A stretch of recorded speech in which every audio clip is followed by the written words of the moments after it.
Si Shirota ay isang tauna na nakakakita lamang ng walang plot na mga babae sa kanyang wet dreams hanggang sa hindi sinasadyang makita niya ang pinakamainit na body ng paaralan na nagpapalit ng kanyang mga damit na naging immune sa kanyang kakayahang mag-rewind ng oras. Ngayon ay mapipilitin siyang maging personal na alipin nito na kailangang pasayahin siya sa anumang paraan na gusto niya.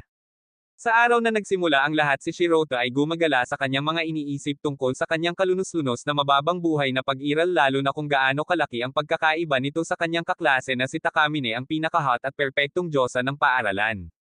Siya yung tipong laging nagtatago sa background at gaya ng dati nagtatago siya sa storage room para kumain ng lunch niya. Ngunit biglang pumasok si Takamine at nagsimulang maghubad. Siyempre nagpupumiglas si Shirota. Pinipilit niyang huwag sumilip, ngunit bilang isang lalaking may lumalalang pangangailangan, ang mga modelong patakaran ng mamamayan ay hindi gumagana sa saradong silid na ito. Kaya't siya ay tumitingin at kung ano ang nakikita niya ay ang pinakamalaki at pinakaplanong kayamanan sa buong paaralan, lahat sa kanyang sarili.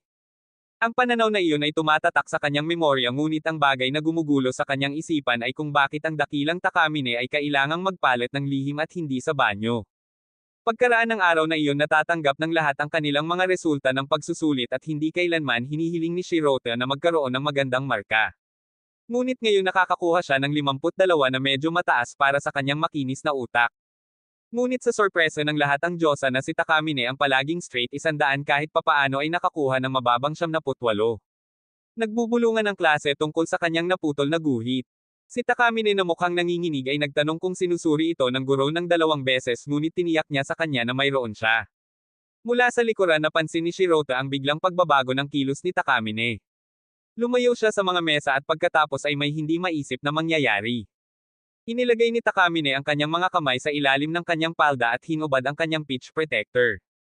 Nakikita ni Shirota ang perpektong steamed na bonds ni Takamine at halos ramdam na niya kung gaano kabilis ang mga ito sa pamamagitan lamang ng pagtingin sa mga ito. Tapos biglang nagbago ang lahat. Nagising siya bago niya makuha ang kanyang mga resulta ng pagsusulit sa pag-aakalang mayroon siyang panghuling patutunguhan na pangitain dahil ang bawat eksena ay eksaktong pareho. Maliban sa pagkakataong ito, nakuha ni Takamine ang perpektong marka at lubos na natatandaan ni Shirota na nakakuha siya ng 78 mas maaga. Ang buong araw ay hindi siya mapakali, nagtatanong kung paano nagbago ang mga resulta ni Takamine hanggang sa kung paano magiging katotohanan ang wet dream na iyon at maging ang wet dream kanina sa storage room din. Ang mga tanong ay natambak hanggang sa tuluyang gumawa ng lakas ng loob si Shirota na lapitan si Takamine ng direkta sa silid ng student council. Awkwardly siyang nagtanong tungkol sa kanyang math score, ang dapat ay 78. Nanlaki ang mga mata ni Takamine sa isang segundo, nagtatanong kung nagsalita na ba si Shirota tungkol dito sa sinuman. Si Shirota ay nanlamig sa kanyang gulugod sa nakakatakot na titig na iyon at agad niyang sinabing hindi. Bahagyang nakahinga si Takamine, ngunit hindi pa siya tapos at hulaan niya na nakita na siya ni Shirota. Sa palagay niya ay tungkol ito sa marka ng pagsusulit, ngunit marahas na itinulak siya ni Takamine sa sulok na tinutukoy ay nakita na niya ang kanyang katawan pabalik sa storage room. Natigilan si Shirota, nagtataka kung paano niya malalaman, ngunit sa halip na magalit nagpakawala siya ng isang kaduda-dod ang ngiti sa kanyang mukha na sinasabi na kung ano ito, pagkatapos ay nakipagdeal siya sa kanya. Hinakay ni Takamine si Shirota na umupo at binuhusan siya ng isang basong tubig. Si Shirota ay nanginginig para sa kanyang buhay, kumbinsido na lason siya ni Takamine para sa kanyang kaalaman. Ang kanyang mga kamay ay nanginginig ng husto kaya natapon ito, halos tumalsik sa mga balak ni Takamine, ngunit mabilis itong umiwas. Agad na nilinis iyon ni Shirota, masyadong natatakot na mapuko ang galit ni Takamine, ngunit sinabi niya na ito ay isang magandang halimbawa. Bigla niyang niluwagan ang kanyang kurbata, dahan-dahang hinubad ang kanyang damit at muling nag-reset ang mundo. Pareho silang umikot ng oras, nararamdaman ito ni Shirota at ngayon ay nagbago ang hitsura ni Takamine. Basang-basa ang lahat ng damit niya at kitang-kita talaga sa ilalim ng basang tela ang malambot niyang gatas. Umupo siya sa mesa at inutusan si Shirota na paunasan siya bilang parusa sa pagbagsak ng tubig. Si Shirota ay sumunod sa kanyang nanginginig na kamay, pagkatapos ay tinanong ni Takamine kung may napansin siyang kakaiba sa kanyang hitsura. Dahil short-circuiting si Shirota ngayon, hindi niya alam kung ano ang sinasabi nito at wala siyang pasensya sa katangahan, kaya't hinailan niya ang kamay nito at inilagay sa isa sa kanyang mahal. Nang nawala ang kanyang atensyon sa sandaling iyon, sinipa ni Takamine ang mga baby jewels ni Shirota na parang wala itong makabawi sa kanya, na tinawag siyang isang taong walang pakiramdam ng pagmamasid. Ipinagmamalaki niyang sinabi niya na mahina siya para sa kanyang perpektong katawan, pagkatapos ay itinuro ni Takamine ang kanyang nawawalang takip ng plot at ang kanyang basang damit. Iyon ay kapag nag-click ito para sa Shirota na ang mga bagay ay iba sa oras na ito. Sa wakas ay ipinaliwanag ni Takamine na mayroon siyang kapangyarihan. Ito ay tinatawag na Eternal Virgin Road na isang kakayahan na hinahayaan siyang umikot sa oras sa tuwing aalisin niya ang kanyang plot cover, ngunit sinumang makakita sa kanyang hubad na balat ay naaalala ang nangyari bago ang time loop, at iyon ang dahilan kung bakit naaalala ni Shirota. Ang paliwanag na iyon ay labis para sa maliit na utak ni Shirota at halos hindi niya naiintindihan ang isang bagay, ngunit si Takamine ay patuloy na humihiyaw tungkol sa kanyang perpektong grado at perpektong katawan, habang si Shirota ay maaari lamang tumuon sa katotohanan na siya ay kalahating bihis sa harap niya. Patuloy niyang kinukuskus ang kanyang tagumpay sa mukha ni Shirota, sinasabing hindi niya maiintindihan ang isang bagay dahil palagi siyang natatalo. Samantalang para sa kanya nagwawala na ang babaeng ito. Pagkatapos ay nagpatuloy siya tungkol sa kung paano niya nakuha ang kapangyarihan mula noong minsang natalo siya sa isang karera sa isang summer festival taon na ang nakalipas dahil sa sakit ng tiyan, inis ang kanyang pantalon sa kahihiyan at na-trigger ang kanyang kapangyarihan nang siya ay naghubad. Kaya sa palagay niya ay nakuha niya ang kanyang kapangyarihan para sa kaluwalhatian ng kanyang maluwalhating pangalan. Sa loob-loob niya iniisip ni Shirota na kailangan niya talaga ng doktor. Nang matapos ni Takamine ang kanyang pagkukwento, isiniwalat niya kung bakit niya sinabi sa kanya ang lahat ng ito ay dahil kailangan niya ng isang alipin. Dahil sa tuwing ginagamit niya ang kanyang kapangyarihan, nawawala ang kanyang mga damit na panloob. Kaya kailangan niya ng isang taong patuloy na magdadala sa kanyang mga bagong pares. At dahil alam ni Shirota ang kanyang mga sekreto, na babagay siya sa trabaho dahil siya ang pinakamalaking taunan sa buong paaralan at walang sino man ang maghahinala kung siya ay magiging kanyang munting alipin. Nasusuka si Shirota sa kalokohang ito kaya agad siyang lumabas ng kwarto. Ngunit pinigilan siya ni Takamine bago siya makarating sa pintuan, nagtatanong kung bakit ayaw niyang kunin ang trabaho. Tahimik niyang sinabi na ang kapangyarihan niya ay sus at mali ang paraan ng pagtatanong niya. Wala na siya dito. Ayaw magpatalo ni Takamine kaya't pinutol niya ang daan at hinayla siya para pareho silang bumagsak kasama si Shirota na nakapatong sa kanya. Hinawakan niya muli ang kamay nito upang hawakan ang kanyang makatas na mga ari-arian, inaakit siya sa kanyang nagbabagang tingin, ngunit bigla siyang sumigaw. Ang kanyang malalakas na ingay ay nakakakuha ng atensyon ng lahat sa silid ng konseho. Sa kanilang posisyon ngayon, lahat ay mabilis na tumawag ng pulis at sinabi ni Takamine na hinaras siya ni Shirota. Napapahamak si Shirota. Sa peking luha ni Takamine, naniniwala ang lahat sa damsel in distress na siya ang bagong Didi. Napagtanto niya na iyon ang bitag nito sa pagpilit sa kanya na muling isaalang-alang. At sa huli ni-reset ni Takamine ang oras bago ang kaguluhan. At sa isang mapang asar ng ngiti, sinabi ni Takamine na dapat magpasalamat si Shirota pagkatapos niyang iligtas siya mula sa pagiging isang kilabot. At bilang pasasalamat, hinihiling niyang tulungan siya nitong isuot ang kanyang peach cover. Habang ang lahat ay mamamatay na nasa kanyang lugar naglilingkod sa masokistang babaeng ito, ipinikit ni Shirota ang kanyang mga mata habang binibihisan siya nito.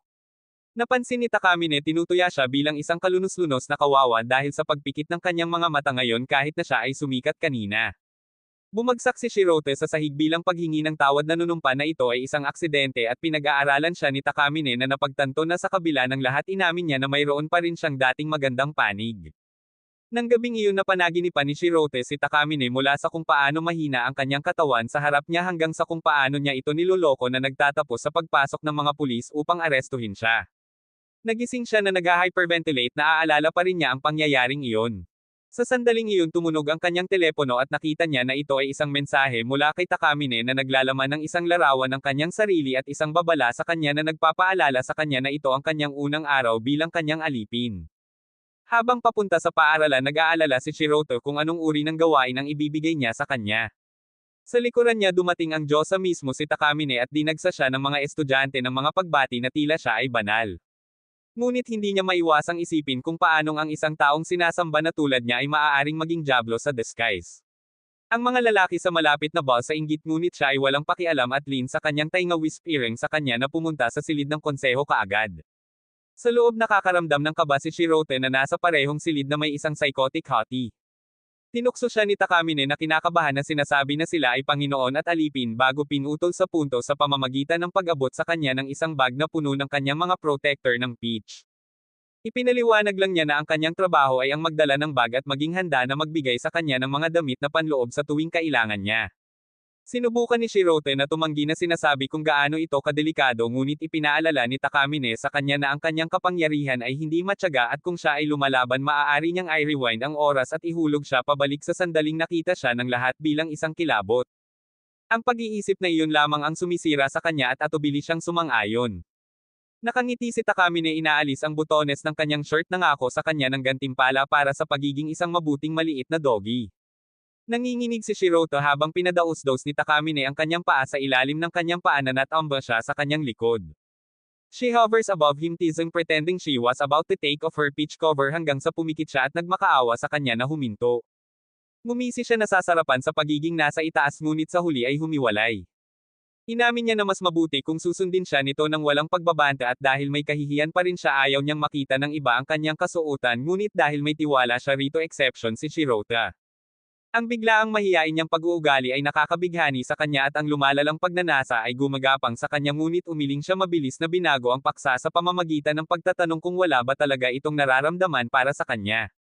Tahimik na sumagot si Takamine na gusto lang niyang manipulahin siya para lubusang sumunod sa kanya.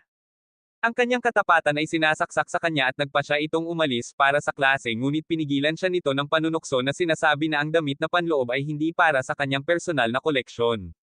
Sa bandang huli sa klase iniisip ni Shiroto kung anong klaseng sitwasyon ang ginagamit ni Takamine sa kanyang kakaibang kakayahan sa sandaling iyon ay pinabasa siya ng guro ng isang tula mula sa kanilang libro binasa niya ito ng may kagandahang loob bawat salita ay may kahulugan.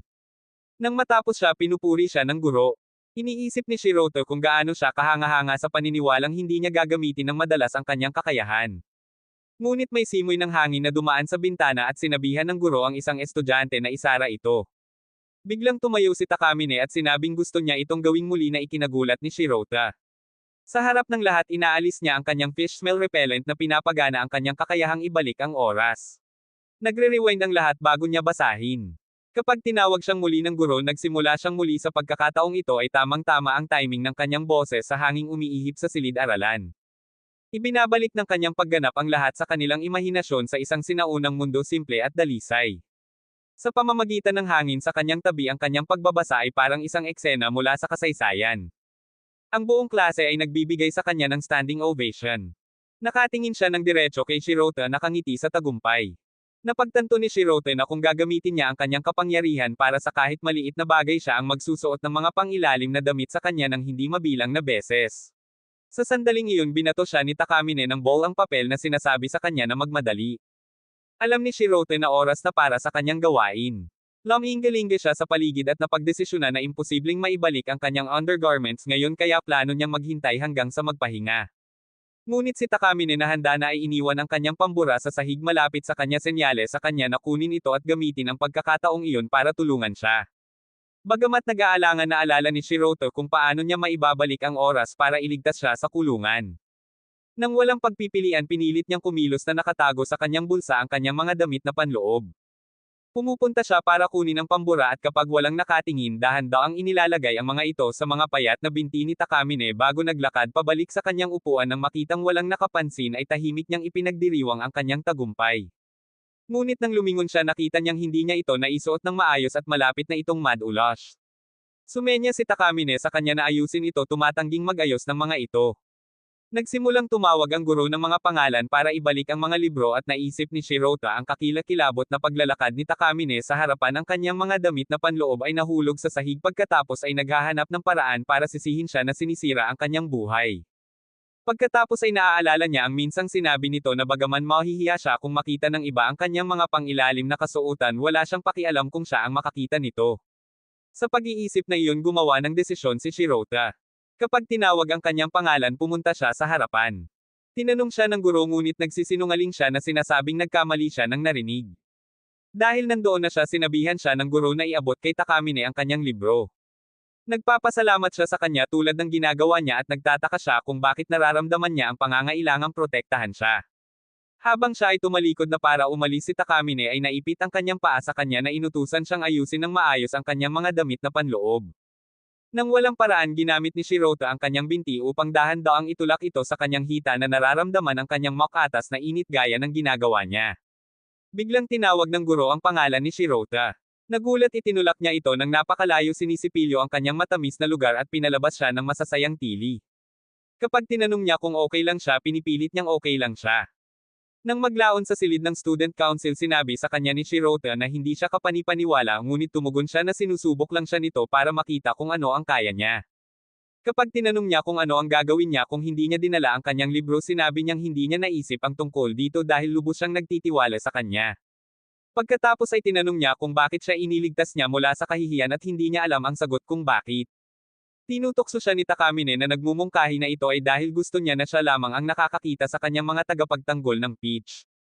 Itinatanggi niya ito ngunit maaari niyang sabihin na ito ay totoo at inamin na ang malaman na siya ay nahuhumaling sa kanya ay nagpapasaya sa kanya. Pagkatapos ay nagtanong si Shirota tungkol sa mga masasayang ingay na ginawa niya kanina ngunit pinatahimik niya ito na nag-uutos sa kanya na huwag na itong banggitin muli. Mamaya pagkatapos ng klase hiniling ng guro kay Takamine na ibalik ang pagsusulit sa papel sa lab. Nakangiting tinanggap niya at agad-agad na nagsisiksikan ang lahat ng simp sa klase nag-aalok ng tulong. Siya ay patuloy na nakangiti ng magalang habang tumatanggi ngunit ang kanyang pagkairita ay namumuo dahil ang ulo ng asno na si Shirota ay hindi pa rin nauunawaan kung ano ang dapat niyang gawin kaya siya ay nag-rewind ng oras. Ngunit sa pangalawang pagtatangka hindi pa rin nakakahuli si Shirota. Kailangang titigan siya ni Takamine hanggang sa tuluyan niyang maalala ang kanyang tungkulin bilang alipin niya. Tumalon si Shirota para magboluntaryo. Sa hallway pinagalitan siya ni Takamine dahil sa pagpilit nito na gamitin ang kapangyarihan niya para lang ipaalala sa kanya ang kanyang tungkulin.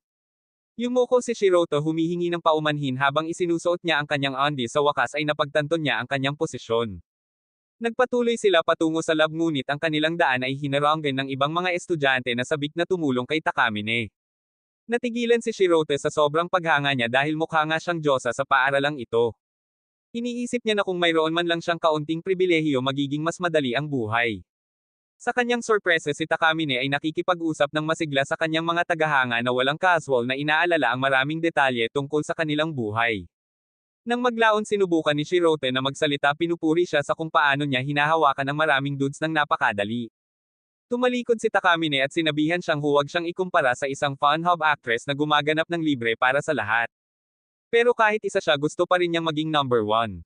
Nagulat si Shirota sa ligaw na paghahambing pagkatapos ay itinutuwid ang kanyang sarili inamin na hinahangaan niya kung paano siya nakakausap ng mga taong halos hindi niya kilala. Ipinaliwanag ni Takamine na bahagi ito ng kanyang tungkulin bilang presidente ng student council. Humanga tinanong ni Shirota kung paano niya nalaman ang mga pangalan ng lahat.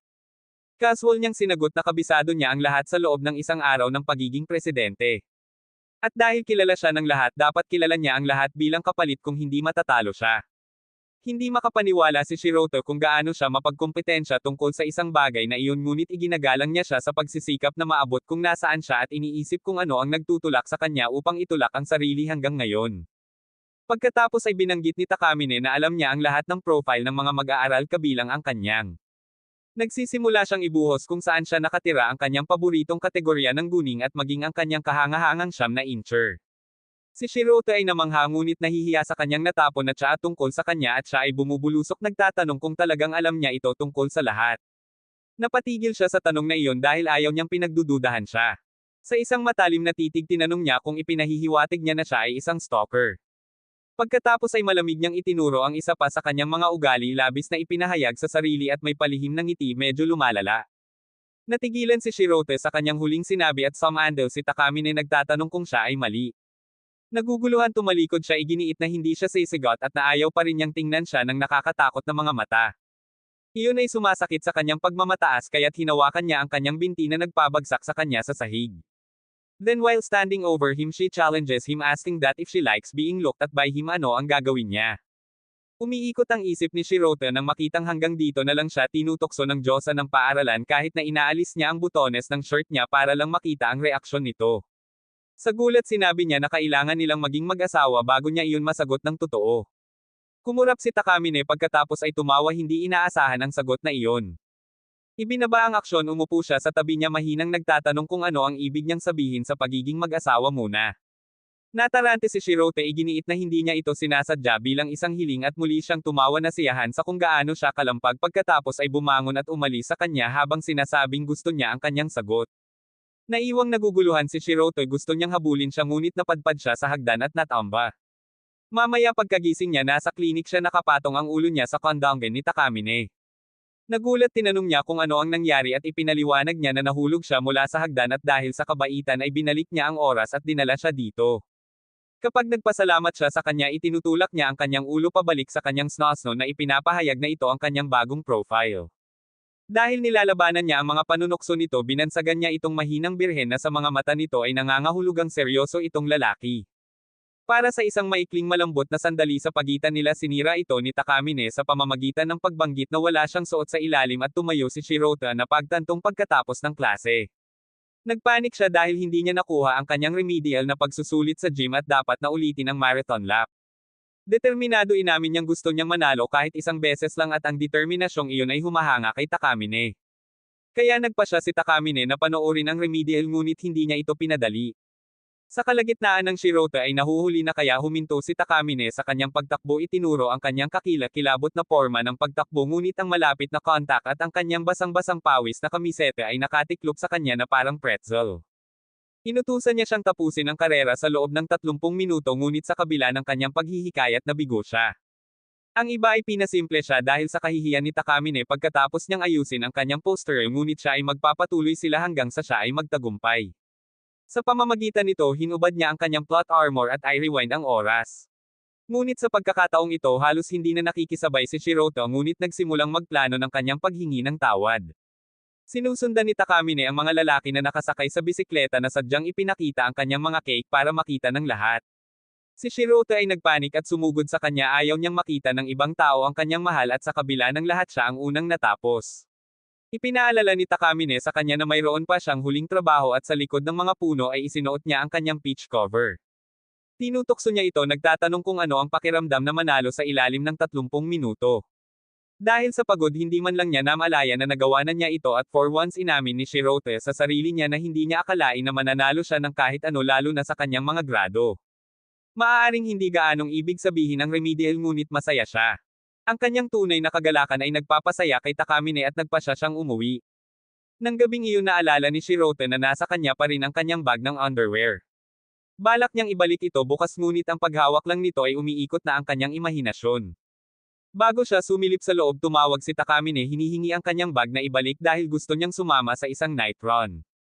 Nag-alinlangan si Shirota naghinala na isa lang itong pagsubok ngunit pagkatapos ay nagpadala siya ng isang sa kanya na walang mga protector ng pepperoni na sinasabing lalabas siya nang wala ang mga ito dahil hindi siya tumugon. Natarante tumakbo si Shirota upang salubungin siya. Nagpadala siya ng isa pang larawan mula sa isang kalapit na parke na may isang random na lalaki sa background na sumilip sa kanya. Ang isip ni Shirota ay nahuhulog sa mga pinakamasamang sitwasyon kung saan siya ay pinaglalaroan na parang laruan.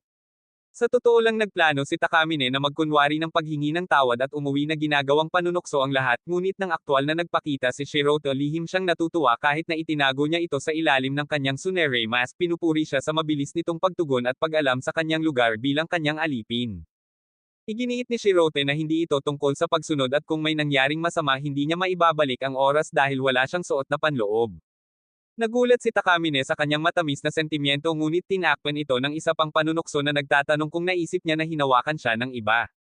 Naguguluhan itinanggi niya ito sinabing nag-aalala lang siya.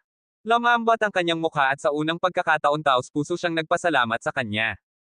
Inamin niya na siya lang ang nag-aalala tungkol sa kanya at dahil alam niya ang sekreto nito dapat siyang makaramdam ng karangalan dahil espesyal siya. Masakit ang kanyang mga salita bilang papuri at panunuya ngunit hindi mapigilan ni Shirota ang mapangiti. Ang pagkilala sa kanya sa paraang walang iba ay pumupuno sa kanya ng init. Mula sa sandaling iyon tahimik niyang ipinangako na hindi na muling aalisin ang tingin sa kanya. Kinabukasan sa klase ng paglangoy sumisid si Takamine at tinatangay ang lahat sa kanyang bilis habang tinatalo niya si Uko ang alas ng koponan sa paglangoy na literal na pumunta sa ibang bansa upang magsanay kasama si Michael Phelps.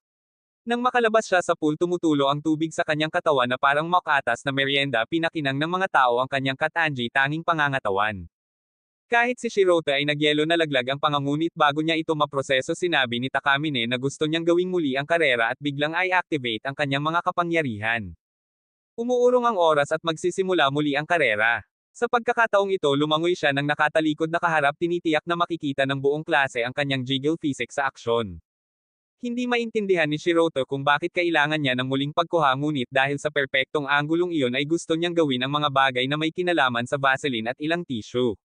Pagkatapos munang makatapos ay dumiretso siya sa kanya at nagtanong kung bakit hindi siya na-curious kung bakit niya ulitin ang karera ngunit sinabi lang ni Shiroto na wala siyang oras para magtanong.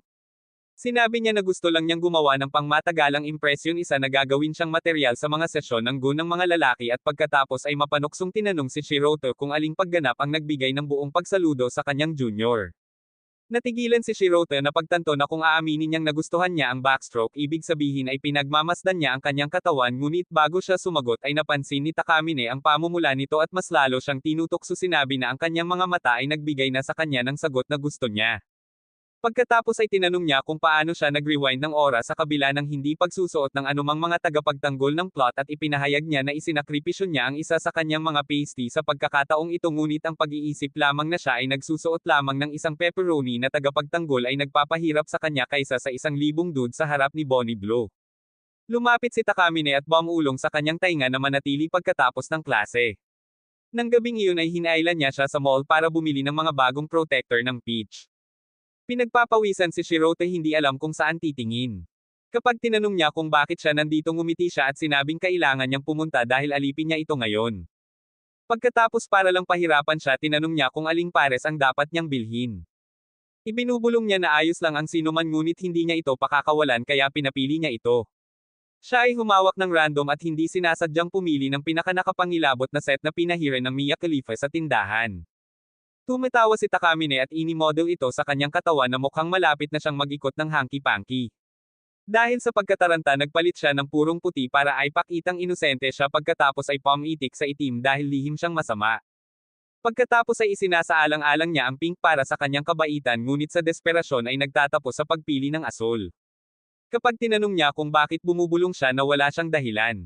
Ngumisi siya at hinaila siya papasok ng changing room. Nagulat si Shiroto sinabing wala siya rito ngunit sinabi niya sa kanya na lumuhad dahil siya ang naglalagay ng mga ito sa kanya. Itinaas niya ito na nagpapakitang nakasuot siya ng makapal na pampites para wala siyang makita. Sinusubukan niyang kumilos ng cool ngunit ang kanyang mukha ay mapanganib na lumalapit sa kanya. Snusno na amoy bulaklak habang dinedosdes niya ang tela pataas sa kanyang mga binti ngunit ang bango at ang init ay sobra na dahilan upang siya ay mawala ng malay. Nang maglaon ay nagtanong muli siya kung bakit pinili niya ang asul na pares. Sinubukan ni Shiroto na umiwas ngunit inipit niya ito sa dingding at humingi ng sagot mula sa kanya. Binibigyang diin niya iyon dahil mukhang hindi niya mahawakan pinili niya ang asul na kahawig nito kung gaano siya kataas ng asul na langit at kasing lalim ng dagat. Walang sinabi si Takamine humakbang lang siya palabas sa kanyang sahig iniwan siyang natarante iniisip na hindi niya gusto ang kanyang pinili ngunit pagkatapos ng isang pos namumula siya at tahimik na inamin na kung isusuot niya ito ang kanyang kapangyarihan na Eternal Virgin Road ay hindi na magiging bagay. Kinabukasan nilalamig si Shiroto at namumutla habang may klase. Pagkatapos ng paaralan ay sinubukan niyang dumiretso sa bahay ngunit pinilit ni Takamine na ihatid siya pabalik dahil nakatira siya sa malapit. Sa kanyang lugar nagulat siya na talagang malinis ang kanyang silid pagkatapos ay agad na tiningnan ang kanyang laptop para sa kanyang lihim na itago ng Johnny Sins. Sinarado niya ito ng malakas na taranta. Siya ay tumatawa na nagsasabing kailangan niyang alagaan ang kanyang alipin bago ito maging walang silbi. Kapag tinanong niya kung kumakain ba siya at inamin niyang hindi siya kumakain nag-aalok siya na magluto tumanggi siya ngunit hindi niya ito pinapansin. Tinutokso niya ito nagtatanong kung magsuot lang ba siya ng apron habang nagluluto at pinupunasan pa ang kanyang pawis ngunit hindi na nakayanan ni Shiroto pinitik siya tinulak siya palabas at sinabing kaya niyang alagaan ang kanyang sarili. Ngunit ini-rewind ni Takamine ang oras at biglang may umuusok na mangkok ng kanin sa kanyang mesa at isang sariwang tuwalya sa tabi nito. Sinabi niya na ginawa niya ito mula sa kanyang kusina at papainitin muli ang tuwalya kung lumalamig ito. Habang kumakain siya nagtataka si Shiroto kung bakit siya umimik sa pagitan ng walang awa na panunokso sa kanya at pagiging sobrang mabait sa kanya. Mamaya kapag siya ay nasa kama Takamine slip sa kwarto upang tingnan kung ang pagkain ay okay. Sinabi niya iyon ngunit sa kanyang sorpresa umakyat siya sa kama sa tabi niya sinabing ang init ng katawan ay mahalaga upang labanan ang lamig. Nagprotesta siya ngunit muli itong nag-rewind ng oras inaalis ang anumang pawis sa kanyang sarili kaya malinis ang kanyang amoy. Sinabi niya na hindi iyon ang punto ngunit yumuko lang siya at nagtatanong kung mas gusto niyang mabango siya. Siya ay sumuko at tumalikod ngunit niyakap siya nito na sinasabi sa kanya na isipin siya bilang isang bote ng mainit na tubig. Bumibilis ang tibok ng puso ni Shirota, alam niyang kasama niya ang diyosa ng paaralan, ngunit lumambot si Takamine, inamin na lumampas siya at humingi ng tawad. Pagkatapos ay idiniin niya ang mukha nito sa kanyang katawan na sinasabing makakatulong ito sa kanya na makapagpahinga at makatulog ng mas mahimbing.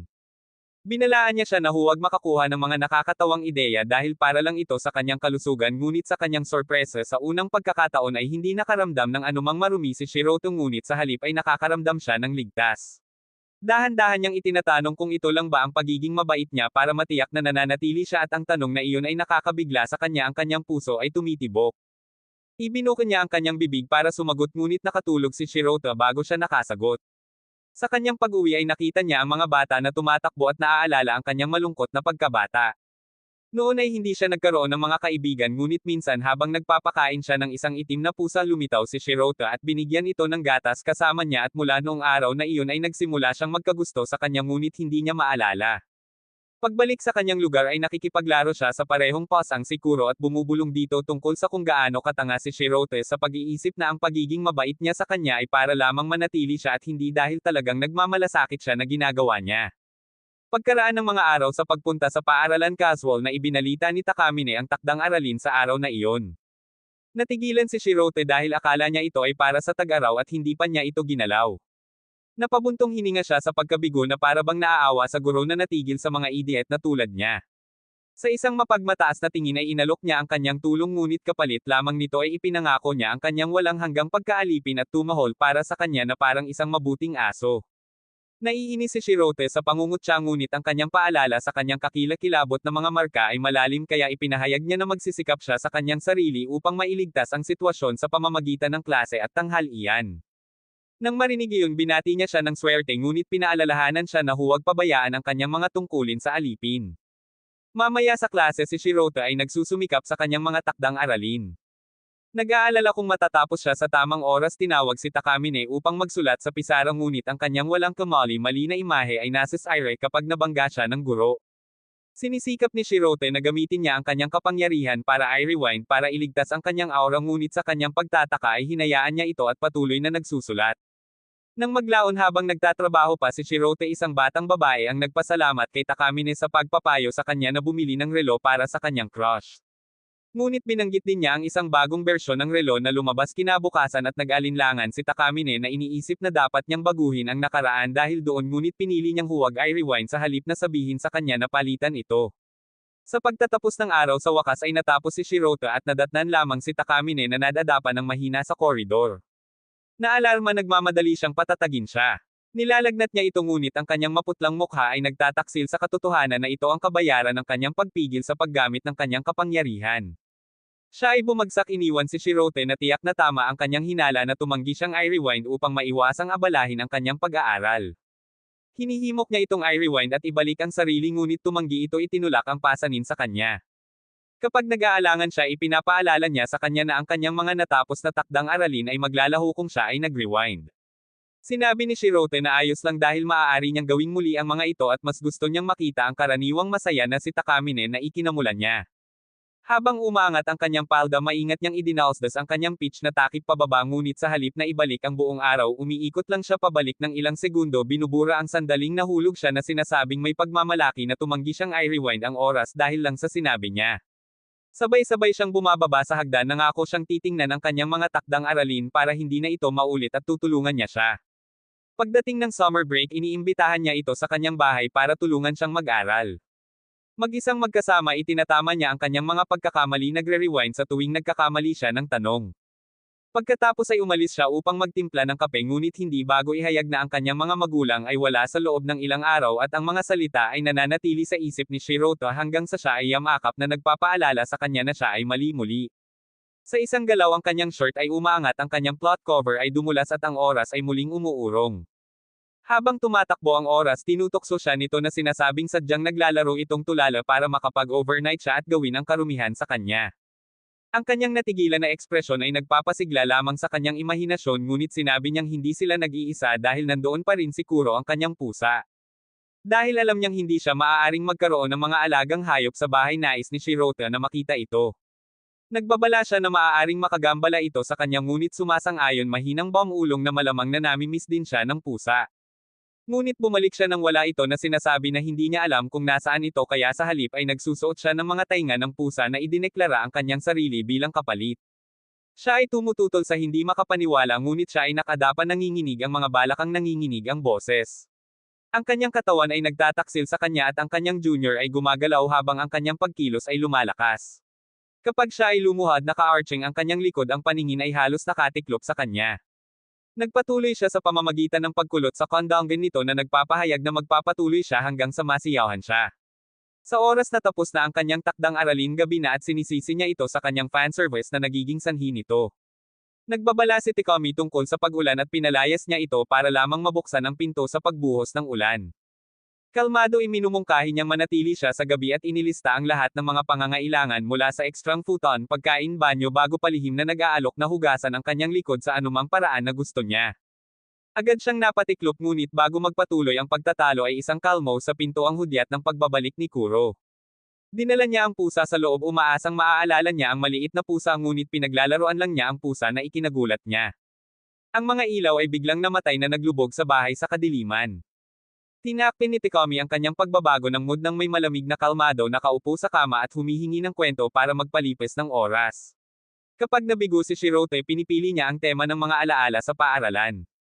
Naaalala niya ang laro pagkatapos ng paaralan at mga sesyon ng pakikipag-usap sa mga kaibigan ngunit naiirite siya sa kanya nang hindi naaalala. Pagkatapos ay humingi siya ng tubig ngunit dahil sa galit ay naubos niya ang isang bote ng tubig sa pagkabigo. Humihingi siya ng isa pang kwento ngunit kapag binahagi niya ang kanyang palayaw noong bata pa siya muli niya itong pinasara. Sa paniniwalang naiinip siya sa kanya hiniling ni Shirote na gamitin ang shower ngunit umalis si Takami pagkatapos ay bumalik na nakatapis sinabi sa kabila na hindi niya ito magagamit. Nakahiga siya at nakaharap sa dingding nagtatampo sa kanya na hindi naaalala. Si Shirote na nakonsensya ay sumusubok na mag-isip ng mas magandang kwento. Bigla niyang naalala ang isang bagay na mas malalim tungkol sa isang pasanggala na minsan niyang inalagaan kasama ang isang babaeng maikli ang buhok at kung paano siya laging nagdadala ng mga payong at tuwalya para sa pusa. Tinanong niya kung ano ang nangyari sa babae at inamin ni Shirote na minsan nang umamin sa kanya ang babae ngunit hindi siya sumagot at kalaunan ay nawala siya kasama ang pusa. Inamin niya na pinagsisisihan niya ang pagkawala ng ugnayan at hindi niya nalaman ang pangalan nito. Si Takami nalihim na parehong babae ay umupo sa harap niya tahimik na hinihimok siya na icon ekta ang mga tuldok at nagtanong kung ano ang gagawin niya kung muli niya itong makilala. Sa halip ang pipi niyang utak ay nagtatanong kung kilala niya ang babae na ikinadismaya niya ngunit nabawi niya ang katahimikan at pinuri siya sa pag-alala. Biglang pumutok ang kulog na ikinagulat niya nang marahas na ang kanyang tuwalya ay nadulas na baon ng buo ang kanyang katawan at siya ay tumalon sa kanya nang muling tumama ang kidlat. Sa wakas ay napagtanto ni Shirote na siya ay natatakot sa kidlat at ginamit ang kanyang mga takdang aralin bilang dahilan upang manatili siya doon.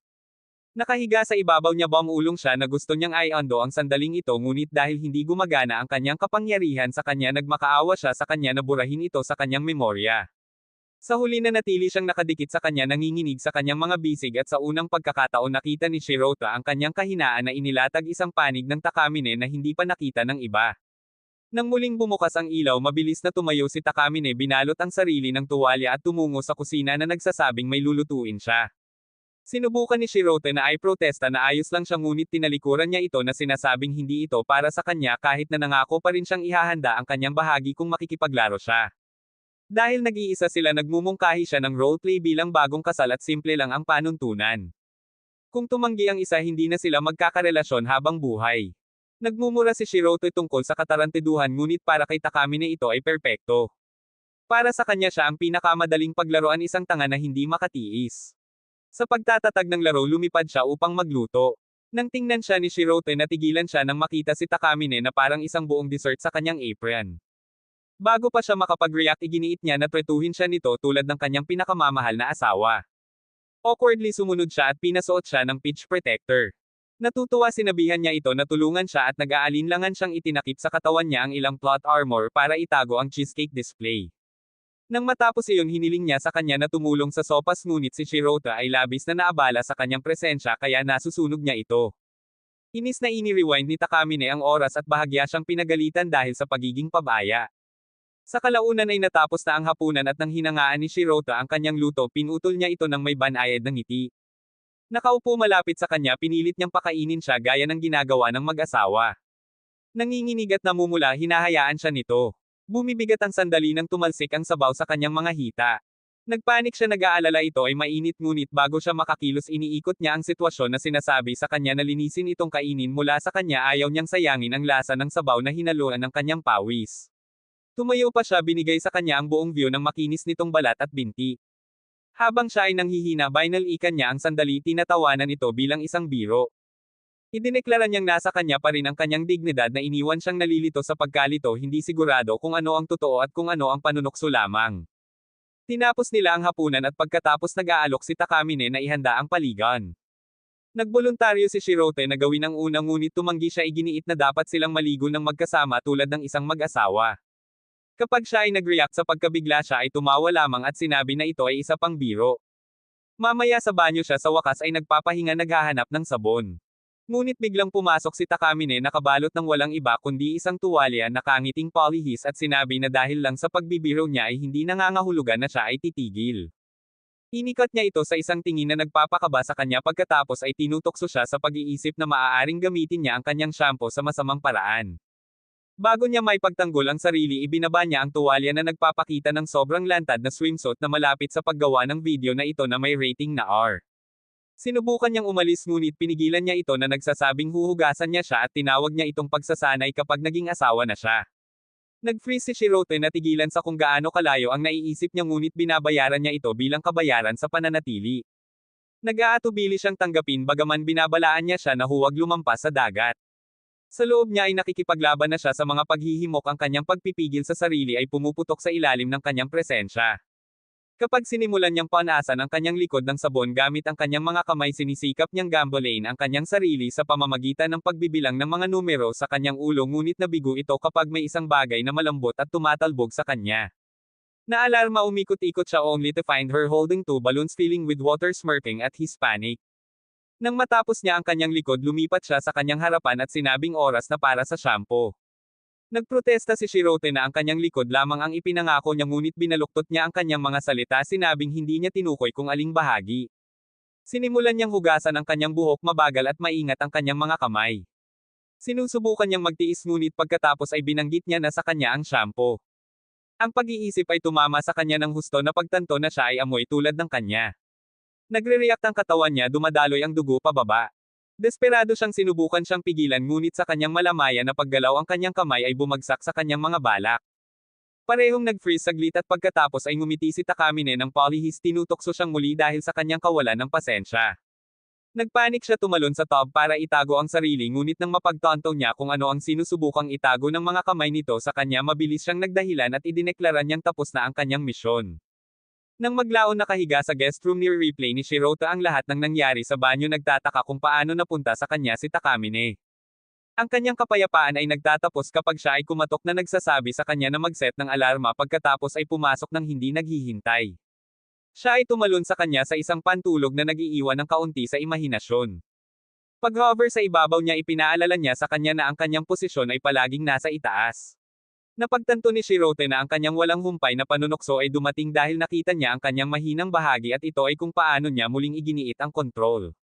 Pagkalipas ng mga araw dumating ang pagdiriwang ng tag-init at sinasabing kailangan niyang magpatrol para sa mga maling pag-uugali ng mga estudyante upang maiwasan ang anumang aksidenteng mga supling. Bago pa man sila magsimula casual niyang hinihiling sa kanya na tumulong sa kanyang nawawalang damit na panloob sinabi na hindi siya nag-abala sa pagsusuot nito para sa araw na ikinagulat ni Shirote. Sinubukan niyang mga tuwira na walang taguan ngunit mabilis na nagpanggap si Takamine na nabasag ang kanyang sandal na nagbigay sa kanya ng dahilan para makaalis sa isang tahimik na lugar kung saan siya binibihisan ng palihim. Nang maglaon habang papalapit ang mga paputok hinailan niya siya palayo naghahanap ng perpektong tanawin. Habang nasa daan narinig ni Shirote ang mga bulong ng iba tungkol sa kung gaano sila hindi karapat-dapat bilang mag-asawa kung ikukumpara kung gaano siya ka-chop sa kung gaano siya ka-hot babe na si Takamine. Kakaiba ang mga salita ay nasa sabik sa kanya at iniisip niya kung ano ang magiging hitsura nito kung ito ay totoo kung siya ay magiging mas banayad mas matamis at hilingin sa kanya ng direkta na gumugol ng oras na magkasama sa paggawa ng hanky-panky. Naputol ang pag-iisip ng pumutok ang mga paputok sa itaas nila. Napabuntong hininga si Takamine na nagsasabing walang problema dito at nag-rewind ng oras upang subukan ang ibang lokasyon. Sa tulay napansin ni Shirote ang mga mag-asawang nagpapalitan ng inumin ng bibig sa bibig. Lumilipad ang kanyang isipan, iniisip kung magagawa rin ba nila iyon. Kapag humihingi siya ng inumin, ini-imagine niya ito saglit, ngunit sa halip ay tinulungan niya itong muli sa kanyang underwear. Inuulit nila ang proseso sa maraming lokasyon, ang bawat pag-rewind ay nag-iiwan sa kanya na mas nauubusan. Sa bandang huli sila ay mag-isa nang walang problemang makikita kahit saan. Dahan-daang napagtanto ni Shirote na hindi siya nagre-rewind para sa tungkulin, ngunit upang i-replay ang mga sandali ng isang petsa na lumilipat sa mga uri ng mga lugar na karaniwang pinupuntahan ng mag-asawa. Nakaramdam siya ng pagdududa, iniisip na baka kung ano talaga ang gusto ni Takamine ay ang dahilan ng isang petsa. Tumingin siya sa kanya noon at sa sandaling iyon ay namumulaklak ang mga paputok sa ibabaw niya na nagpinta ng liwanag sa kanyang mukha. Siya ay tinatamaan sa kanyang kagandahan, hindi sigurado kung siya ba o ang mga paputok ang nag-iiwan sa kanya ng hininga. She smiles warmly, saying this time nasa oras lang sila. Sumangayon siya, bumubulong na maganda ito kahit na hindi niya alam kung nagsasalita siya tungkol sa paputok o tungkol sa kanya. Pero for once she smiled at him, soft and sincere, and she admits she is happy too. Ilang araw pagkatapos ng pagdiriwang, hiniling ni Takamine kay Shirote na tumambay sa bukas na bahay ng campus. Gusto niyang bisitahin ng Uguko ang paaralan para sa mga henyo tulad niya at ni Einstein. Ngunit ang pag-iisip lamang tungkol dito ay hindi mapakali si Shirote dahil alam niyang matalino siya tulad ng mga babaeng gumagawa ng OnlyFans. Nang tanungin ni Takamine kung ano ang plano niyang gawin sa hinaharap, inamin niyang hindi siya sigurado, ngunit sa kanya iyon ang maling sagot. Inaasahan niyang sasabihin nito na susundan siya nito kahit saan anuman ang mangyari. Wala siyang pakialam sa pinili nito, ngunit kailangan pa rin nitong manatiling alipin. Ngunit para kay Shirote iyon ay isa pang paraan ng pagsasabing kailangan niyang makapasok sa parehong kolehiyo na katulad niya. Idinagdag niya na hanggat natutupad niya ang kanyang mga kondisyon, magiging maayos ang lahat. At umuungol si Shirote, iniisip na malayo ito sa kalayaan. Habang pinag-uusapan ang kalayaan, nakipag-video call si Takamine at ipinakita sa kanya ang kanyang bagong set ng maanghang na damit na halos wala sa imahinasyon. Halos mabulunan si Shirote nang makita niya ito at bigla niyang ipinaalala sa kanya na siya ang pumili ng ganito sa unang pagkakataon at walang pag-aalinlangan na ipinakita niya ang pangilalim na view na nakakasira sa kanya.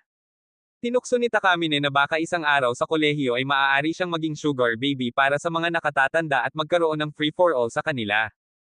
Agad na itinigil ni Shirote ang pag-iisip, alam na ito ay isang hangganan na hindi niya dapat tawirin kahit na isang biro. Pinipilipit niya ito sa isang pagbabante na sinasabi na kung ayaw niyang maging ganoon siya, kailangan niyang sundan siya sa parehong kolehiyo. Bilang gantimpala, siya lang ang pinapayagang makakita sa kanya ng ganito. Sinubukan ni Shirote na makipagtalo na itinuturo na alam ng lahat na hindi sapat ang kanyang mga marka upang makapasa pa rin sa pagsusulit sa pasukan. Habang sila ay nasa tawagan, biglang tumalon si Kuro sa kanyang mesa, ibinaba ang kanyang telepono. Natapos ang tawag, ngunit mabilis siyang pinadalhan ng text na nagbabantang parusa kapag nabigo itong makapasok sa kolehiyong katulad niya. Makalipas ang ilang araw, binisita nila ang Agako campus.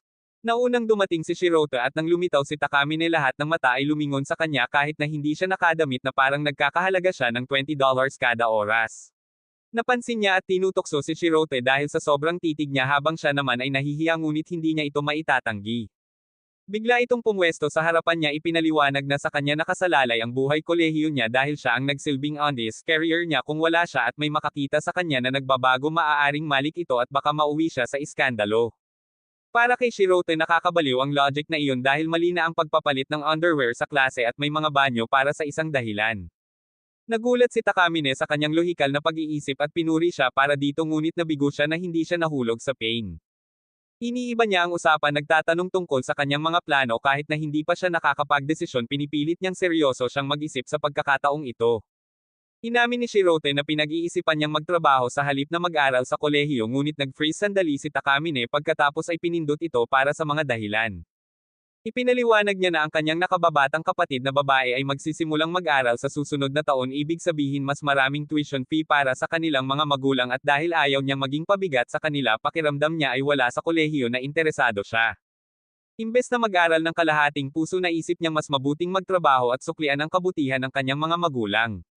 Nagulat si Takamine sa kanyang maturity, ngunit sinusubukan pa rin itong mga tuwiran sa kanya na nagsasabi na maaari itong makakuha ng part-time na trabaho sa kolehiyo at maging subordinate pa rin niya syempre.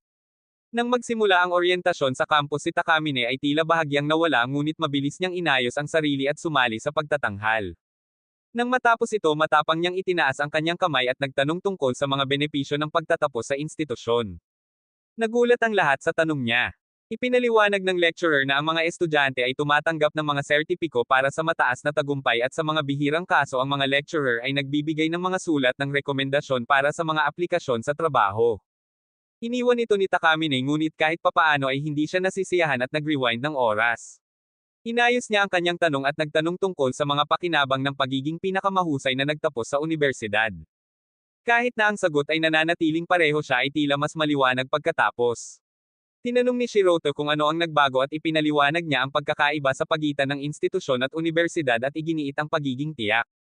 Higit sa lahat oras na para tulungan siya nito sa kanyang underwear.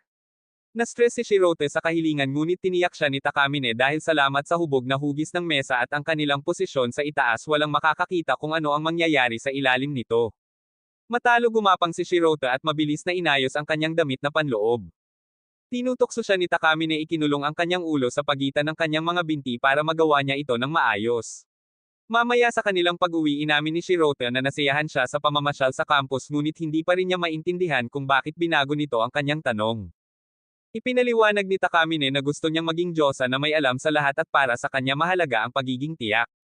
Higit sa lahat gusto niyang gamitin siya ng mahusay hanggat maaari kung isang araw ay magkahiwalay sila.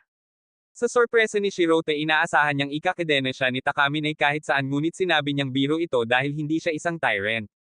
Gayunpaman hindi siya dapat magsaya dahil gagamitin siya nito hanggat gusto niya sa natitirang oras nilang magkasama sa paaralan. Nag-freeze si Shiroto. Dapat ay gamaan ang pakiramdam niya sa pag-iisip na malaya na siya mamaya ngunit may kung anong pumipihit sa kanyang puso dahil hindi siya sigurado na magiging masaya siya na mawalay sa kanya.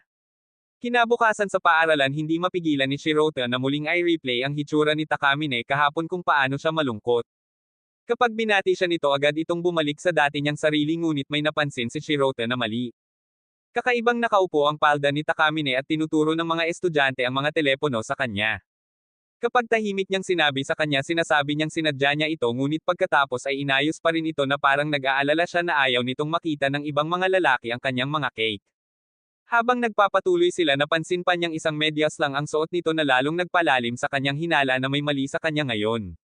Pagkatapos sa tren lumalaki ang pagkabalisa ni Shiroto. Parang nadulas ang usual perfection ni Takamine. Sa pagmamasid sa kanya ng malapitan napansin niya ang physics ng kanyang mga melon na tumatalbog sa paraang nagpapalinaw na wala talaga siyang suot na pepperoni protector. Bago siya nito mabigyan ng babala na huli niya itong nakatitig at pagkatapos ay habang nagsasara ang mga pinto nahuli ang bahagi ng kanyang kamiseta. Sa paghugot at paglalantad ng kanyang mga sikreto sa buong karamihan naaalala agad ni Shiroto na sino mang makakita sa kanyang mga banal na pares ay magiging immune sa kanyang kapangyarihan. Sa mabilis na pag-iisip tinakpan niya ito ng sariling mga kamay na humaharang sa tanawin. Hindi nagaksaya ng oras si Takamine pinitik niya ang kanyang mga daliri at ibinalik ang oras sa umagang iyon na ganap na ni-reset ang araw. Naiwang nakatulala si Shiroto na pagtantong muli niyang ginagawa ang lahat sa simula. Habang pinagsasama-sama niya ito napagtanto niya ang isang bagay na mahalaga na kahit tretuhin siya nito bilang isang kasangkapan ang pag-iisip na mawala siya ay tiyak na gumuulo sa kanya. Kaya naman bigla siyang naging clumsy tahimik na determinado. Nagpa siya si Shiroto na sasali siya sa isang cram school at magtrabaho ng husto para makapasok siya sa Ogako at manatili sa tabi niya.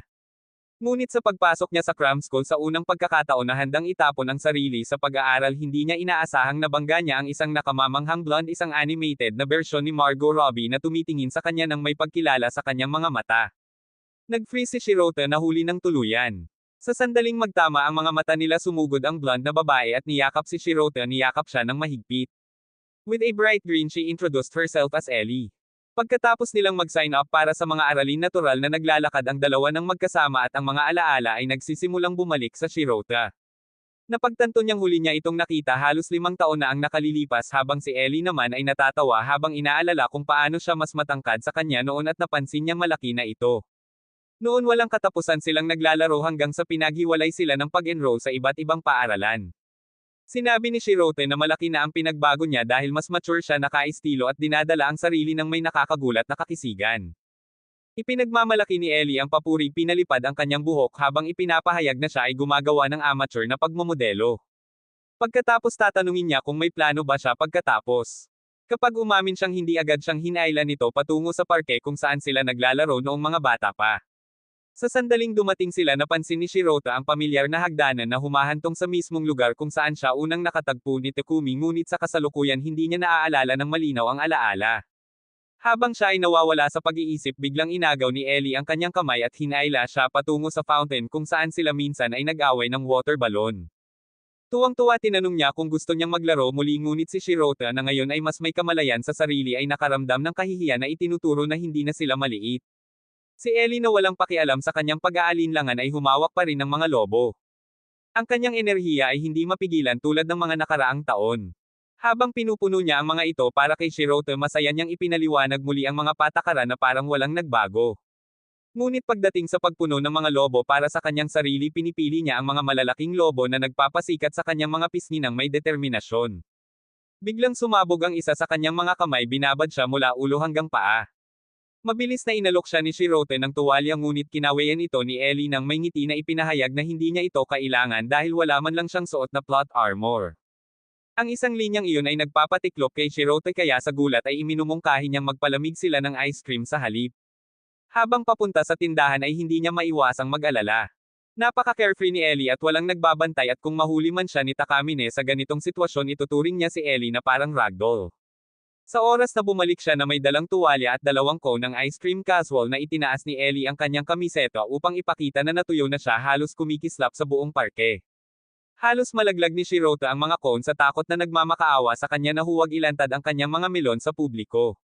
Tumawa lang siya at sinabing ayos lang dahil ipinapakita lang niya ang mga ito para sa kanya dahil mas lumalalim ang kanilang pagsasama kaysa sa kasarian. Habang nakaupo sila tinanong ni Ellie kung anong paaralan ang kanyang pinupuntirya. Hindi rin sigurado si Shirota na dadalo siya sa isa. Naalala niyang sinabihan siya ni Takamine na sumama sa kanya sa parehong kolehiyo ngunit sa higpit ng pera ay hindi niya alam kung posible. Nang aminin niya ito ikiling ni Ellie ang kanyang ulo at diretsyong nagtanong kung nakikipag-date siya sa babaeng ito. Naguguluhan na tarante si Shirota ngunit madali niyang nabasa ang hitsura ng mukha nito. Nakangiting tinutokso niya na baka nangangarap siyang bigyan ng magandang winery ang dalaga. Awkwardly tapik ni Ellie sa likod niya para lang ngumiti si Shirota ng mas malawak na sinasabing sinumang babae na mag-imbite sa kanyang paaralan ay dapat na lihim na magkagusto sa kanya. Inalok niya sa kanya ang kanyang ice cream ngunit ito ay natutunaw at tumutulo sa kanyang leeg. Walang pag-aalinlangan si Ellie ay sumandal at dinilaan ito na nagdulot kay Shirota sa isang meltdown. Napahadjejek siya sa reaksyon nito sinasabing ginagawa ito ng mga babae sa lahat ng oras ngunit agad na kumikislap ang utak niya ng mga sinumpaang larawan nila ni Takamine na gumagawa ng dobleng problema. Lalong tumindi ang kanyang pagkataranta ng parang tinawag ng kanyang konsensya biglang sumulpot si Takamine sa likuran nila. Sa una mukhang galit na galit siya ngunit sa loob ng ilang segundo napalitan ang kanyang ekspresyon sa mapanuksong ngiti niyang iyon na tinatawag si Shirota na matapang dahil sa pagpapakatanga sa publiko. Tinanong ni Shirota kung bakit siya naririto kung siya ay dapat na masama. Nag-cross arm si Takamine at ipinahayag na palagi siyang nasa top form. Pagkatapos bumalik sa kanyang galit na katauhan hinihiling niyang malaman kung bakit siya nakikipagkaibigan sa Temo Margot Robbie na ito. Si Ellie sa halip na insultuhan ay lumiwanag sa tuwa-tuwang-tuwa na tinawag siya ni Takamine na Margot Robbie. Inilabas ni Ellie ang isa sa mga lobo at ipinaliwanag na naglalaro lang sila ngunit namumula ang mukha ni Takamine kapag napagkamalan niya itong isang bagay na hindi gaanong inosente. Gayunpaman alam niyang walang lakas ng loob na kumilos si Shirota kaya diretso niyang tinanong si Ellie tungkol sa kanyang intensyon. Parehong iginiit ng dalawa na naglalaro lang sila dahil sa init ng tag-araw ngunit lumilipad na naman ang imahinasyon ni Takamine. Nang imbitahan siya ni Ellie na sumali naisip niya ang isang ganap na kakaibang three-way na senaryo. Habang kinakabahang sinasabi ni Shirota na ayaw niyang basang-basa siya si Takamine ay humagulgol at sumasagot na wala siya kung ano ang kinakailangan para magustuhan niya ang marumi pa rin. Nang sumugod si Ellie para mag-refill ng mga lobo tahimik na nagtanong si Shirota kung okay lang ba ito kay Takamine para lang masampal ng malakas sa mukha. Pinagalitan siya nito dahil sa pagiging isang walang hiyang playboy at tinuturuan siya tungkol sa pagtutok sa pagsusulit at sa kanyang kinabukasan sa halip na magpakatanga. Nang magsimulang lumubog si Shirota sa kahihiyan bumalik si Ellie inamin na ito ang kanyang ideya at iginiit na pinilit niya itong maglaro. Nang makita ang pakete ng mga lobo sa kanyang kamay sa wakas ay napagtanto ni Takamine na siya ay tumalon sa maling conclusion. Ipinakilala ni Ellie ang kanyang sarili ng maayos at naalala siya ni Takamine bilang ang masiglang batang babae na dating nakikipaglaro kay Shirota. Nahihiya sa sarili niyang mga pagpapalagay tumalikod si Takamine para umalis ngunit iginiit ni Ellie na manatili siya at pinaalis si Shirota upang kumuha ng inumin. Mag-isang magkasama humingi ng paumanhin si Ellie sa kanyang pag-uugali. Sa pag-aaral sa isang all-girls school hindi niya talaga natutunan kung saan gumuhit ng mga linya kasama ang mga lalaki. Ipinaliwanag niya na natural sa isang babae na makaramdam ng protection kapag ang ibang babae ay lumalapit sa lalaking mahal niya pagkatapos ay lantarang pinupuri ang hitsura ni Takamine. Nang subukan ni Takamine na itanggi ang pagiging in love kay Shirote tinawag siya ni Ellie na nagsasabing nakasulat ito sa buong mukha niya. Nang bumalik si Shirote mahigpit na binalaan ni Takamine si Ellie na huwag magsalita tungkol dito. Sumangayon si Ellie pagkatapos ay bigla niyang binanggit na mayroon siyang photoshoot at lumaktaw ngunit hindi bago panunukso na makikita niya si Shirote sa cram school. Naiwan mag-isa si Takamine ay naging kainahinala at inakusahan siya na pumunta lamang doon upang magloko. Si Shirote ay galit na ipinaliwanag na siya ay sumali dahil may mga problemang kinakaharap niya at gusto niyang mag-aral ng mas mabuti upang makapasok siya sa parehong unibersidad na katulad niya. Ang pag-amin ay nagpabilis ng tibok ng puso ni Takamine kahit na naiinis siya na alam ni Ellie bago niya ito ginawa. Nangako na tutulungan siya hinubad niya ang kanyang plot armor at binaligtad ang oras para lang ma-reframe ang sandali.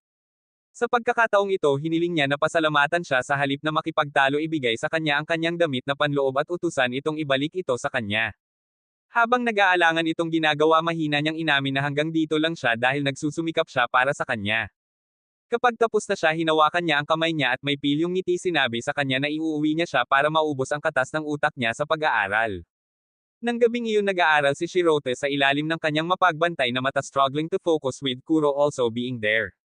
Ngunit inutusan siya ni Takamine na magkulong habang hawak niya si Kuro sa kanyang braso sinasabi sa kanya kung paano nakikipaglaban si Shirote para sa kanya. Isang araw pagkatapos ng mga karagdagang aralin lumabas si Shirote kasama si Ellie at kahit papaano ay dumaan si Takamine at nagtanong kung gusto nilang tumambay at iminungkahi ni Ellie ang kanyang regular na restaurant ng pamilya. Para kay Shirote kakaiba ang pakiramdam dahil hindi kailanman nagpapakita si Takamine ng ganito kalaking emosyon sa sinuman. Naputol ang kanyang pag-iisip ng casual na batiin ng waiter si Ellie. Malinaw na kilala nila ang isa't isa at nag-utos pa si Ellie para sa kanila. Pagkatapos ay binanggit ng waiter na mawawalan siya ng trabaho sa loob ng isang oras. Tinanong ni Shirote kung sino siya at sinabi ni Ellie na ito ay ang kanyang kaibigan mula sa paaralan na palaging nagbibigay sa kanya ng dagdag na fries kaya ngayon si Ellie ang magbabayad para sa lahat. Nang wala sa oras bamulong si Takamine na nagdadayet siya at mabilis na humingi ng tawad si Ellie pagkatapos ay pinuri ang mainit at busty na katawan ni Takamine. Pagdating ng pagkain lang ang dala ni Takamine habang ang plato ni Ellie ay parang iuutos niyong matabang baboy. Nagtatanong si Takamine tungkol sa aralin sa araw na iyon. Sinabi ni Shirote na ang tutor ay mahusay at madaling sundan at ito ay kasiya siya dahil naroon si Ellie. Idinagdag ni Ellie na ganoon din ang nararamdaman niya na nagdulot ng instant sting para kay Takamine lalo na kapag binanggit ni Ellie na magkasama silang nag-aaral. Pumikit si Takamine nagtatanong kung gusto lang ba ni Shirote ang pag-aaral kasama ang mga babae dahil siya mismo ay nasa listahan niya kamakailan sa kanyang bahay sa bahay na mag-isa. Sinubukan ni Shirote na itama siya ngunit iniiba ito ni Ellie nasa sabik dahil alam niya kung gaano katalino si Takamine. Inamin ni Ellie na madalas silang naglalaro ni Shirote at nakakalimutan ang takdang aralin hindi katulad niya. Pang-uuyam ni Takamine hindi daw niya mapigilan kahit kasama niya sila. Pagkatapos ay ibinato niya kung paano siya minsan nagbihis ng pusa para mag-aral si Shirote. Napabuntong hininga si Shirote na sinasabing iyon ang kanyang ideya. Ngunit natutuwa si Ellie tulad ng Halloween at nagmumungkahi silang lahat na mag-aral ng magkasama at magkaroon ng sleepover. Sinabi ni Shirote na dadalo siya kung seryoso ito ngunit si Ellie ay nag-aalala tungkol sa sleepover dahil ginagawa din nila ito dati. Pumikit si Takamine sinabing ito ay mapanganib at binaluktot niya ang kwento na sinasabi kay Ellie kung paano ginamit ni Shirote ang pagbuhos ng ulan bilang dahilan upang manatili sa kanyang lugar at pagkatapos ay mauntog sa kanya sa gabi. Si Shirote ay natakot ngunit tinadyakan ni Takamine ang kanyang paa para tumahimik siya. Hindi nakuha ni Ellie kaya nagpatuloy si Takamine na si Ellie lang ang nakakaalam ng inosenteng Shirote hindi ang freaky. Nagprotesta si Shirote ngunit tinukso ni Takamine na marahil ay dapat siyang marinig ng mga tao dahil mas kilala niya siya kaysa sinuman at nahuli ni Ellie ang pahiwatig. Maya-maya ay hinailan ni Ellie si Takamine para makipag-usap habang si Shirote ay umuwi. Humihingi ng paumanhin si Ellie kung sa tingin ni Takamine ay sinusubukan niyang kunin si Shirote tinitiyak sa kanya na hindi siya dahil mayroon na siyang iba at sa totoo lang mas gusto niya si Takamine kaysa kay Shirote. Nag-freeze si Takamine hindi maintindihan hanggang sa umalis si Ellie kasama ang kaparehong waiter mula kanina magkahawak kamay at saka lang napagtanto ni Takamine na mas gusto ng sisiw na ito ang gunting kaysa matigas na bato. Nang muli niyang makilala si Shirote tinanong niya kung ano ang kanilang napag-usapan. Panunukso ni Takamine sinasabing pinag-uusapan nila kung gaano siya kabulok. Halos mamatay si Shirote sa lugar ngunit hindi niya ito pinapansin habang nagsasalita siya ng babae. Sa pagdaan nila sa parke nakita ni Takamine ang lobo ni Ellie sa kanyang bag at hinamon si Shirote na nagsasabing ang mananalo ay makakakuha ng pabor mula sa natalo. Lumalaban si Shirote ngunit umungol siya nagtatanong kung bakit niya paglalaroan si Ellie ngunit hindi siya. Kaya naglalaro sila. Alam na ni Shirote na hindi niya kayang talunin si Takamine at ayaw din niyang ibabad ang damit niya kaya mahina ang mga putok niya pero sadyang tumalon si Takamine binabad ang sarili tulad ni Ellie kanina.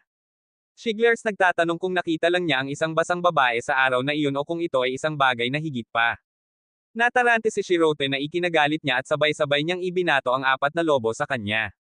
Pagkatapos ay nanalo si Takamine at bilang kanyang gantimpala inutusan niya si Shirote na dilaan ang kanyang pawis. Natigilan siya na alala noong dinilaan ni Ellie ang ice cream sa kanyang leeg at napagtanto na gusto ni Takamine na itaas iyon. Nakiusap siya sa kanya na huminto dahil ito ay isang pampublikong lugar ngunit pinipilit niya ito kahit na dinala niya si Ellie na dinilaan siya noong isang araw. Napagtanto niyang nagseselos siya kaya't para mapasaya siya sasabihin niyang dilaan niya ang kanyang leeg ngunit ngumisi si Takamine at ipinakita ang malinis na leeg nito. Gusto niya sa isang lugar na pawisan tulad ng sa ilalim ng kanyang palda sa pagitan ng kanyang mga hita sa kabuuan ng kanyang mga plot o marahil sa lahat ng mga ito. Nagprotesta si Shirote ngunit tinawag niya itong sinungaling at alam niyang hindi siya actress sumuko siya.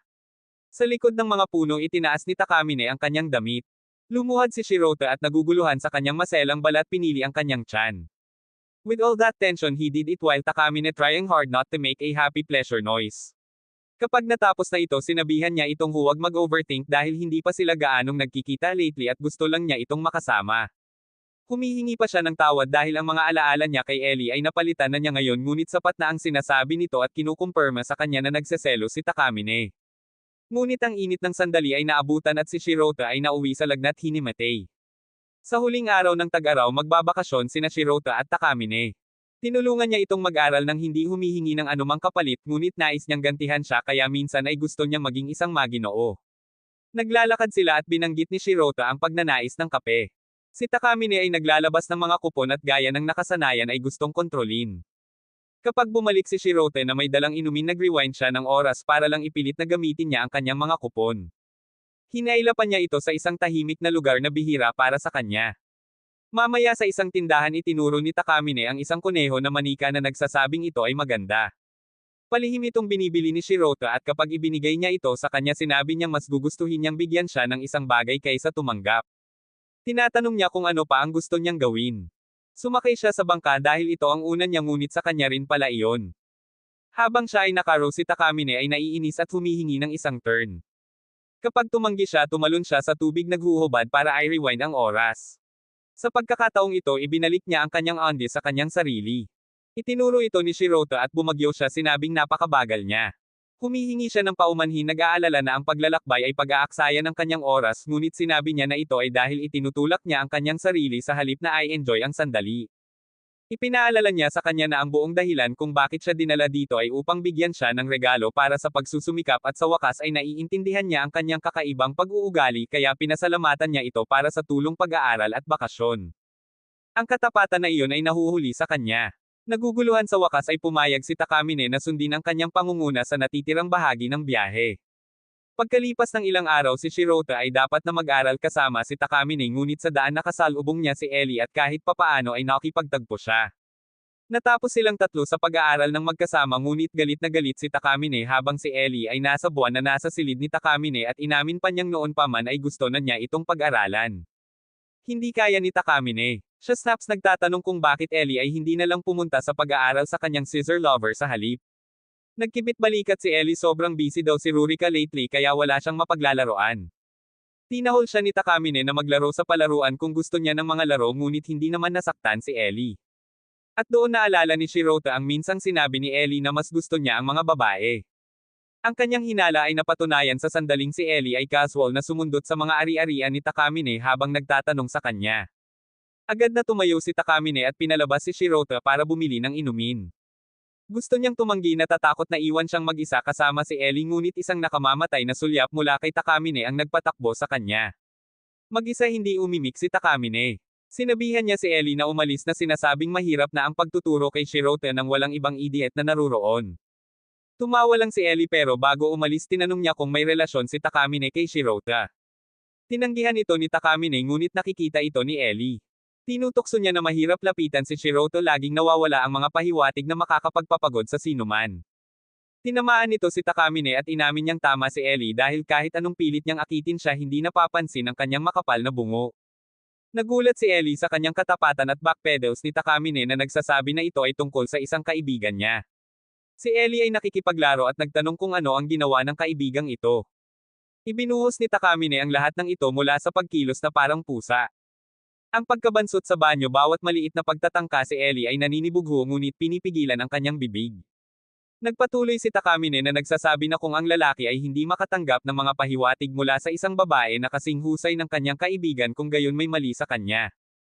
Tinanong ni Ellie kung may ipapakita ba ang lalaking ito bilang kapalit.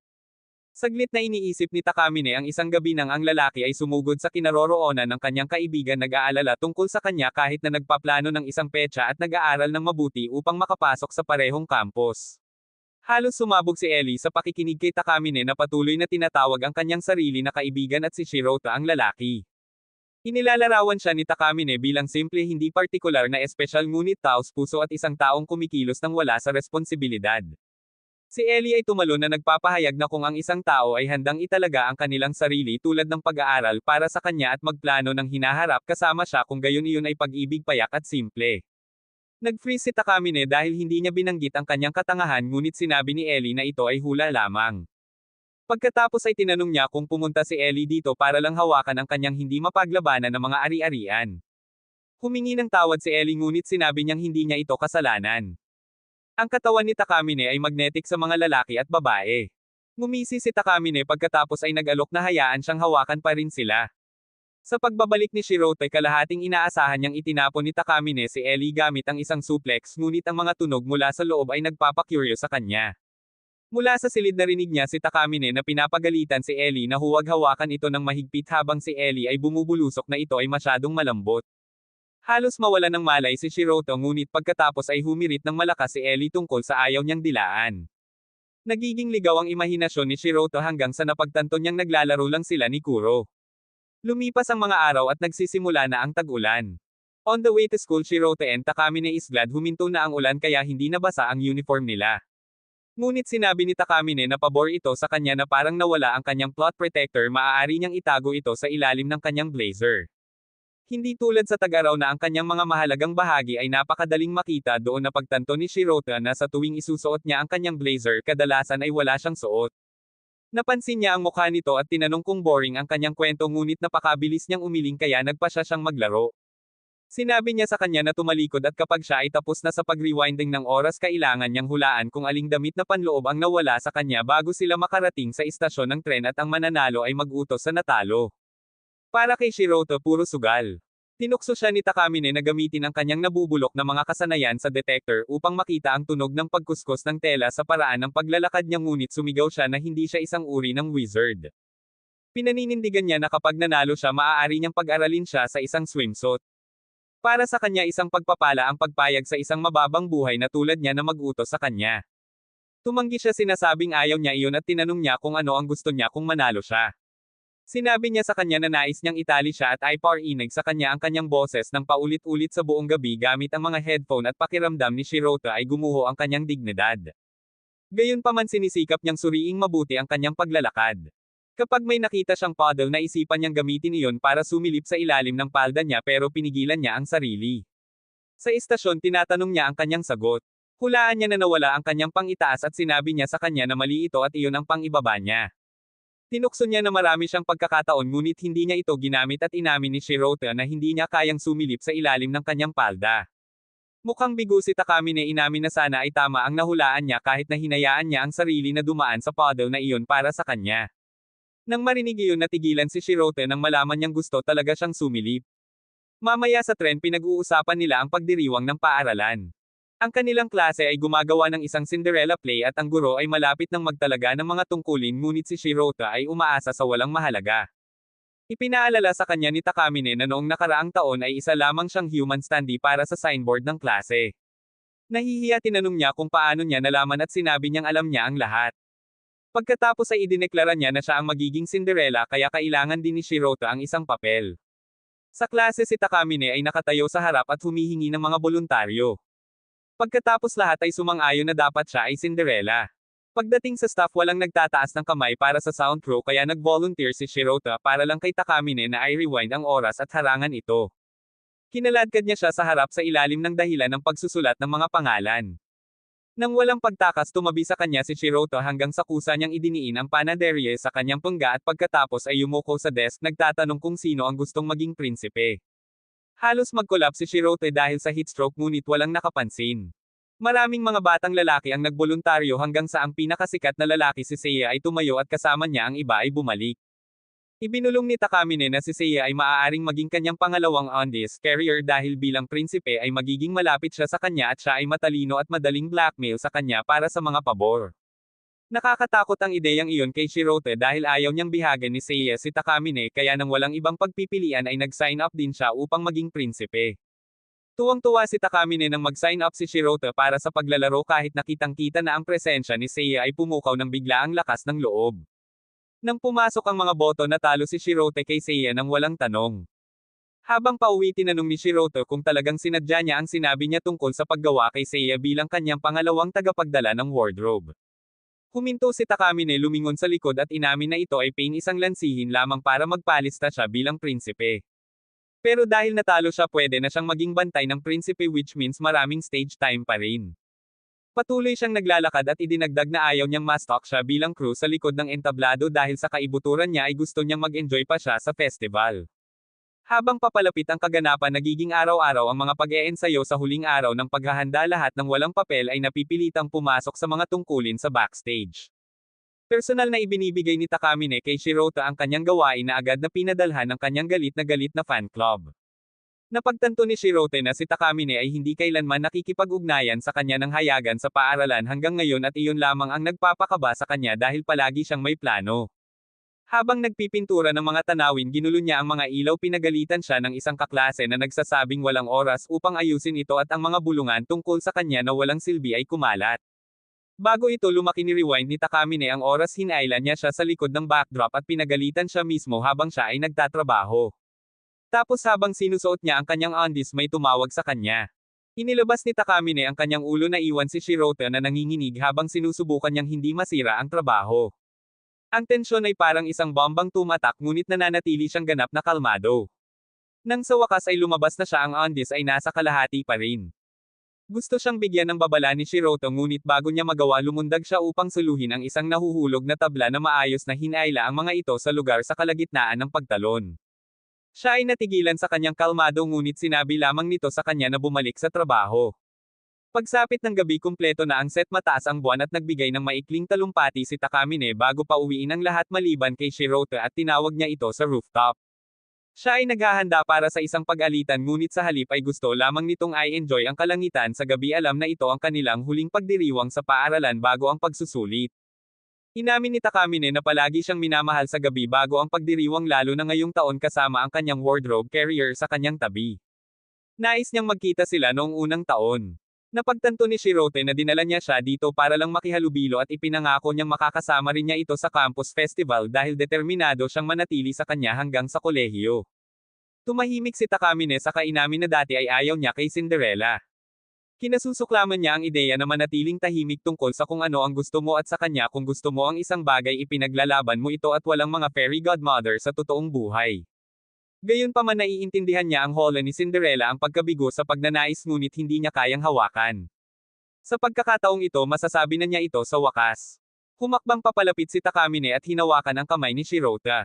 Aamin na sana siya ngunit pagkatapos ay bumahing siya at si Shirota na nawawala ng pahiwatig na parang isang buffon ay nagsabi na dapat ay sinabi niya sa kanya ng mas maaga na gusto niyang umuwi. Malamig ang mga kamay nito kaya isinuot nito ang coat sa balikat nito nang hindi nag-iisip. Hinayaan ni Takamine na lumipas ang sandali at sabay silang naglakad pa uwi. Kinabukasan magsisimula ang pagdiriwang. Umuugong ang excitement sa buong paaralan ngunit sa sulok nanginginig si Shirota. Napansin siya ni Takamine at hinaila siya palabas para maglibot sa ibang klase. Ang kanyang titig na nag-iisa ay nakakatakot ngunit ang paghawak sa kanyang kamay sa publiko ay nagpapulala habang ang kanyang mga panatiko ay sinasaksak siya ng mga nakamamatay na titig na sapat na matalim upang maputol.